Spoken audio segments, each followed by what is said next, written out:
औरतों के बाद भी बहुत सारे लोगों का कहना ये होता है कि लड़कियों को ड्राइविंग नहीं आती है।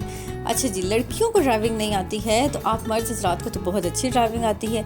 ये देखें आपकी ड्राइविंग के जो शाहकार हैं, मैं अक्सर औकात दिखाती रहती हूँ और मोस्टली जो मेरे आगे प्रॉब्लम्स क्रिएट कर रहे होते हैं वो मर्द हज़रात ही होते हैं। जो लड़कियाँ बेचारी ड्राइव कर रही होती है ना, वो बहुत आराम से ड्राइव कर रही होती हैं और साइड लेन में जा रही होती है, ना वो किसी को तंग करे ना वो रेसे लगाएं। लेकिन ये जो मर्द हज़रात है ना, उफ, ना इन्होंने आगे देखना है ना पीछे। अब इन सब को देखें कि इन्होंने किस तरह से गाड़ी मोड़ी है। मतलब आप देखें, आप अपना तो ख्याल कर नहीं रहे, लेकिन हमारा तो कम से कम ख्याल करें ना। हमारे छोटे छोटे बच्चों का तो कम से कम ख्याल करें। और मज़े की बात है कि उसके बाद आप अपोलोजाइज़ भी नहीं करते, आप सॉरी भी नहीं बोलते हैं। आगे से दांत निकालते हुए जा रहे होते हैं कि देखें जी, हमने बड़ा कारनामा सर अंजाम दिया।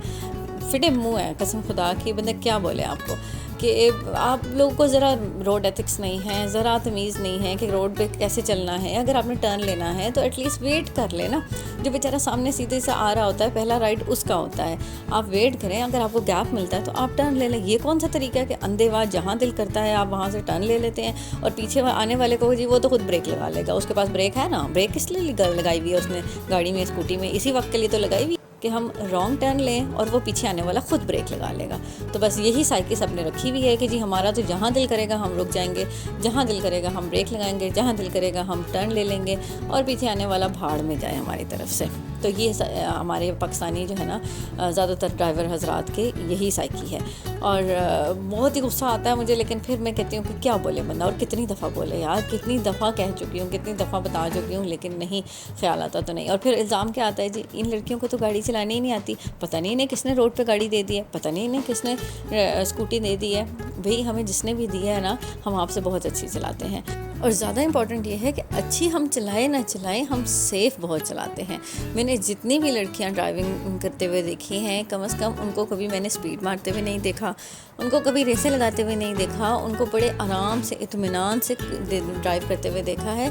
कहीं रश भी होती है तो वो बड़े ध्यान से चला रही होती है। दूसरी बात ये होती है कि 99% लड़कियाँ ऐसी होती हैं जो अगर स्कूटी पे हैं तो उन्होंने हेलमेट पहना हुआ होता है। बहुत कम, ठीक है, 5 उंगलियाँ बराबर नहीं होती, लेकिन बहुत कम ऐसी होंगी जो कि हेलमेट के बगैर या ग्लव्स के बगैर ऐसे ही जो है ना मुंह सर झाड़ जो है ना वो चल पड़े।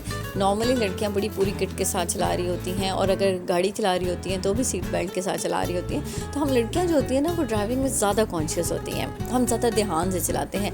पहले भी बहुत दफ़ा बता चुकी हूँ कि हम ज़्यादा ध्यान से इसलिए भी चला रहे होते हैं कि या तो बच्चे हमारे साथ होते हैं या हमारे बच्चे हमारे घर में होते हैं। तो हमें हमारे बच्चों की बहुत फ़िक्र होती है कि हाँ जी, हमने हमारे बच्चे हमारा इंतज़ार कर रहे होंगे, या हम अगर उनको साथ लेके जा रहे हैं तो हमें फ़िक्र होती है अल्लाह हमारे बच्चों को लग ना जाए। तो हम अपने बच्चों की वजह से बहुत ध्यान से चला रहे होते हैं। तो मेहरबानी किया करें, आप लोग भी हमारा कुछ ख्याल किया करें यार। और मुझे बहुत अच्छा लगता है, मैं यकीन करें कि जब मेरे साथ ऐसा कोई वाक़या हुआ है कि किसी ने मुझे रास्ता दिया हो या किसी ने मुझे मेरे लिए रुक गया हो कि आप पहले चली जाएँ और 2 मिनट का उसने स्टे ले लिया हो, तो मैं बहुत उसका शुक्रिया अदा करके उसे थैंक यू कह के फिर वहाँ से जाती हूँ। और बड़ा अच्छा लगता है कि यार कोई आपको इज़्ज़त दे रहा है। और अभी भी यकीन करें कि ऐसा नहीं है कि सब एक जैसे होते हैं या सब घटिया ही, ज़्यादातर वैसे हमें घटिया ही मिल जाते हैं, लेकिन फिर भी बहुत सारे अच्छे लोग भी मौजूद हैं और बड़ा ख्याल करते हैं वो हमारा, और हम भी बड़ा रिगार्ड करते हैं उनका।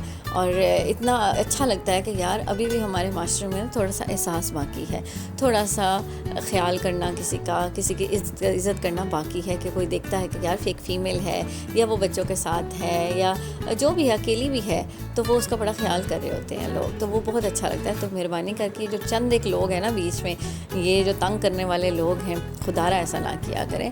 और हो सकता है कल को, आज नहीं, आज तो आपको लगता है कि जी ये देखो कैसे चला रही हैं और इनको पता नहीं किसने स्कूटी दे दी है, इनको पता नहीं किसने गाड़ी दे दी है। तो कल को आपके घर की भी कोई बेटी चला रही होगी, कल को आपके घर की भी कोई बहू बेटी इसी तरह से रोड पर जा रही होगी, कोई दूसरा उसको ताना देगा तो फिर आपको बर्दाश्त नहीं होगा। फिर तब आप ये वक्त सोचेंगे कि यार उस टाइम मैंने भी किसी को ताना दिया था। खुदा करे कि आपको वो वक्त याद भी आए कि हाँ जी, मैंने भी कभी किसी को ये ताना दिया था।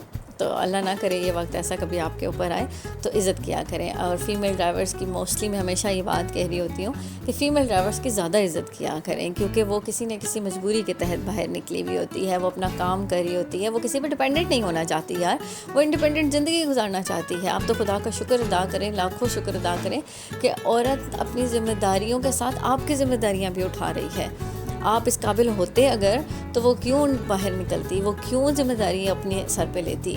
तो आप लोगों की वजह से ही, इस माशरे की वजह से ही औरत बाहर निकली है, क्योंकि उसका गुजारा नहीं है बाहर निकले बगैर। आप मेरी राय से इत्तेफाक करते हैं या नहीं, कमेंट सेक्शन में मुझे ज़रूर बताइएगा। मिलते हैं आपसे अगले व्लॉग में, तब तक अपना बहुत सारा ख्याल रखिएगा, क्योंकि आपके बहुत सारे प्यारों को भी आपकी बहुत सख्त किस्म की ज़रूरत है। अल्लाह हाफ़िज़।